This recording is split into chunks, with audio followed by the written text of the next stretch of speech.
ମୁଁ ଡାକ୍ତର Sanjeev Kumar Rata, senior dental surgeon, Keonjhar. ସାଧାରଣତଃ ଦେଖାଯାଇଛି ଶୀତ ଦିନରେ ସବୁ ଶରୀରର ସମସ୍ୟା ବଢ଼ି ଯାଇଥାଏ।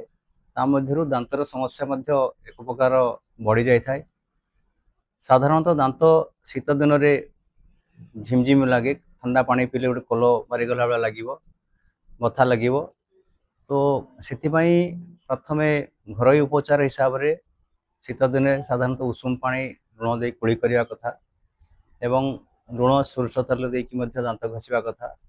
ତାପରେ ଯଦି ଡାକ୍ତରୀ ବିଦ୍ୟାକୁ ଆସିବା, କିଛି ମେଡ଼ିକେଟେଡ୍ ପେଷ୍ଟ ତାକୁ ନିୟମିତ ବ୍ୟବଧାନରେ ବ୍ୟବହାର କରିବା ଏବଂ ସେଥିରେ ବି ଯଦି ଉପଶମ ନ ହେଉଛି ତାହେଲେ ଆମେ ନିକଟସ୍ଥ ଡେଣ୍ଟାଲ ଡକ୍ଟର ବା ବିଶେଷଜ୍ଞ ପାଖକୁ ଯାଇ ପରାମର୍ଶ ନେବା।